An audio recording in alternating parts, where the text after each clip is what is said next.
Donc, merci à tous pour la restitution de ces résultats en un temps très court.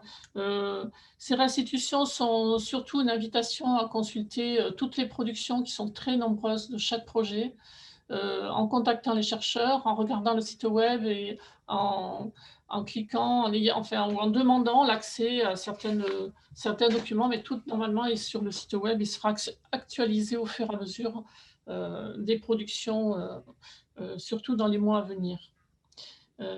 Donc, nous allons prendre maintenant un moment donc, pour présenter une dimension importante, je dirais même structurante dans les projets PSDR.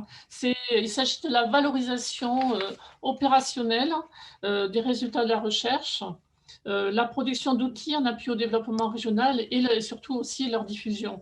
Donc, c'est Lucie Viau qui est chargée de valorisation du programme PSDR 4 Occitanie, que je remercie déjà vivement au passage pour avoir été la cheville ouvrière de cette journée de restitution, de cet après-midi de restitution. Donc, Lucie qui va nous présenter cette dimension transversale aux 3 projets. Lucie.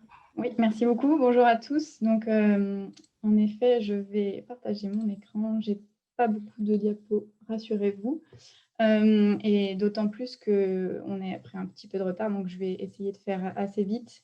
L'idée, donc, c'est de vous présenter, comme vient de le rappeler Daniel, l'importance de cette dimension qui est donc fortement soutenue par INRAE et la région Occitanie, qui est la dimension en fait non seulement du transfert de connaissances, mais aussi des dynamiques en fait de partenariat et des dynamiques entre chercheurs et acteurs du développement territorial.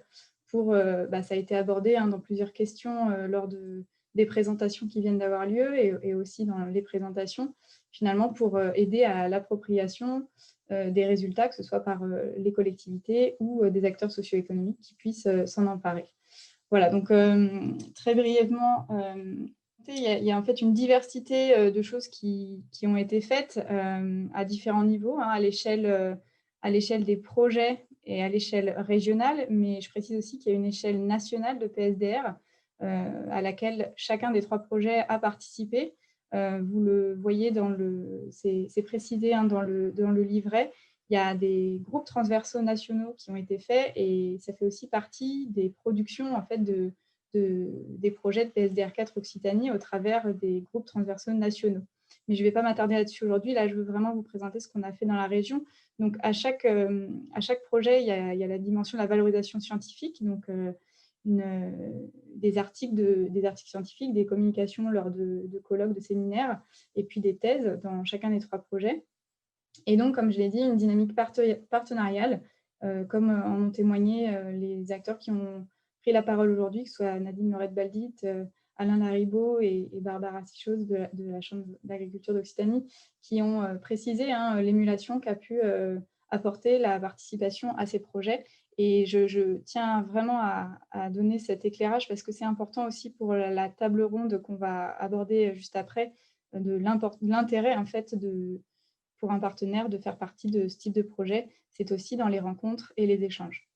Une valorisation opérationnelle, donc évidemment, quand on pense production, c'est à ça qu'on pense en premier, des documents de synthèse, des vidéos, des fiches, ça aussi, ça a été abordé aujourd'hui.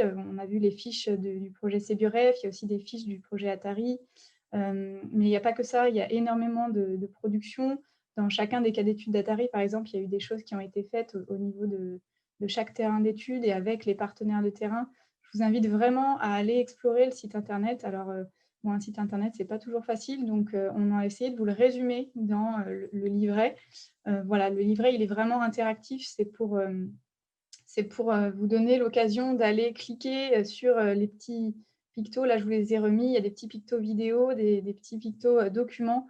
Donc voilà, s'il y a un mot-clé qui vous interpelle et qu'il y a un petit picto à aller cliquer, je vous invite vraiment à le faire parce qu'il y a beaucoup de choses et c'est tout un travail derrière et je pense que vous pouvez en tirer de l'information supplémentaire à tout ce qui est dit aujourd'hui.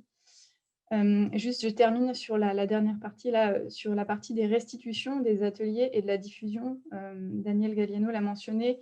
On a eu à cœur pour PSDR 4 d'accentuer en fait cette partie, de mettre plus d'énergie dans voilà, du temps dans, aujourd'hui, la restitution, mais aussi dans des restitutions qui ont été faites, encore une fois, au sein des projets en direct avec les partenaires et certains acteurs.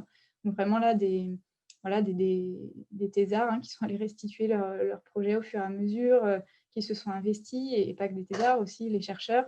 Et puis, à des niveaux plus de projets, on a eu des ateliers de co-construction, que ce soit dans Atari, Reproinov, mais aussi CBREF et on va en fait continuer à en avoir. Je vais vous les présenter juste après.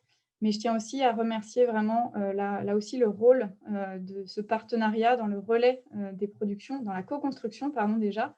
Encore une fois, je reprends l'exemple des fiches CBREF qui ont été présentées. On l'a largement dit, elles ont été co-construites avec des associations d'agriculteurs et les chambres d'agriculture régionales et départementales. Mais c'est un exemple parmi d'autres et voilà, ça montre l'importance d'avoir le regard et l'apport, pas que des chercheurs, mais aussi des futurs acteurs qui vont se les approprier. Et donc, un point vraiment particulier sur le relais de ces productions et l'investissement aussi qui a été mis là-dessus dans leur diffusion. Une petite mention particulière très rapide au dictionnaire d'agroécologie. Je vous invite vraiment à en découvrir plus dans la page 26 du livret. Mais on le présente ici parce que finalement, à la base, c'est une ressource qui était associée au projet Atari, mais qui a dépassé le projet Atari et qui est devenu transversal aux 3 projets, puisqu'en fait, il vise à définir les termes et les concepts de l'agroécologie. Et en ça, eh bien, il dépasse Atari et il touche aussi à l'ensemble des 3 projets. D'autant plus que les acteurs des 3 projets ont participé et continuent de participer à ce dictionnaire. Voilà, donc je vous invite à le découvrir également. On n'a pas le temps de le détailler aujourd'hui, mais je tiens à préciser qu'il est aussi un travail avec l'enseignement supérieur en particulier, mais pas que. On essaye aussi de travailler là avec la DGER et l'enseignement agricole pour essayer de diffuser un maximum ce dictionnaire. On est allé le présenter aux enseignants de lycée agricole là, récemment au mois d'octobre à l'ENSFEA. Et voilà, on a vraiment à cœur de le partager largement parce qu'il est participatif et évolutif. Donc, il vise vraiment à, voilà, faire parler de l'agroécologie et aussi à faire débattre autour de ce sujet. On a également participé à de nombreux événements comme la Nuit des chercheurs ou plus récemment le Festival du film international du développement durable. Et c'est vraiment des moments toujours très riches d'échanges avec les citoyens.